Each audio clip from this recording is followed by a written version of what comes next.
A two-day training camp on financial literacy for district and block level Panchayat representatives commenced today at a private hotel in the capital organized by the Panchayat department.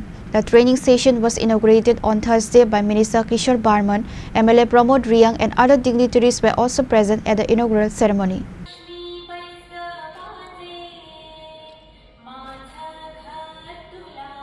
In an interview, Minister Kishore Barman stated that a two-day training on financial security is a joint initiative of the Panchayat Department and Securities and Exchange Board of India. The primary goal of this initiative is to equip Panchayat representatives with knowledge to help protect rural residents from financial fraud.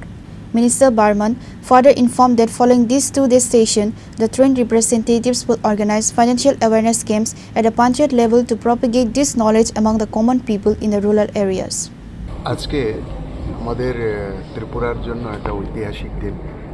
আমাদের পঞ্চায়েত রাজ দপ্তর এবং securities and exchange board of India, যাকে সেবি বলা হয়, যারা আর্থিকভাবে মানুষকে সুরক্ষিত করেন এবং আর্থিক সুরক্ষা প্রদান করেন, বিভিন্ন আর্থিক অব্যবস্থা থেকে কিভাবে আর্থিক ব্যবস্থাতে আনা যায়, কিংবা গ্রামের মানুষ যেখানে আর্থিকভাবে বিভিন্নভাবে যারা প্রতারিত হন, তো এই ধরনের গ্রামীণ মানুষদের বিশেষ করে এই আর্থিক প্রতারণার শিকার থেকে তাদেরকে বাঁচানোর জন্য তাদের যে সঞ্চিত যে আয়, এই আয়েরও আর্থিক সঠিক ব্যবস্থাপনা এবং ভবিষ্যতের জন্য সঞ্চয়, যাতে কখনোই আর্থিক সংকট না থাকে এবং বিভিন্নভাবে যে তারা প্রতারিত হন তার থেকে বাঁচানোর জন্য আজকে আমাদের পঞ্চায়েতের বিভিন্ন জনপ্রতিনিধি এবং পঞ্চায়েতের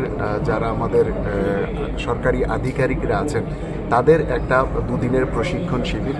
এই প্রশিক্ষণের পর তারা আমাদের পঞ্চায়েত লেভেলে এই ধরনের আর্থিক সচেতনতা শিবির করা হবে এবং গ্রামীণ মানুষদের বিভিন্ন আর্থিক পরিকল্পনা এবং আর্থিক অপচয় এবং আর্থিক প্রতারণা থেকে কিভাবে বাঁচানো যায়, অর্থাৎ সম্পূর্ণভাবে আর্থিক দিক থেকে তাদেরকে সুরক্ষিত করার জন্য এই ধরনের একটা উদ্যোগ প্রথমবার ত্রিপুরাতে হচ্ছে এবং নর্থ ইস্টের মধ্যে প্রথম স্টেট ত্রিপুরা, যে স্টেটকে মাননীয় প্রধানমন্ত্রী প্রথম বাছাই করে নিয়েছেন এই ধরনের প্রশিক্ষণের মধ্য দিয়ে ত্রিপুরার গ্রামীণ অঞ্চলের মানুষদের আর্থিক সুরক্ষিত প্রদান করার জন্য।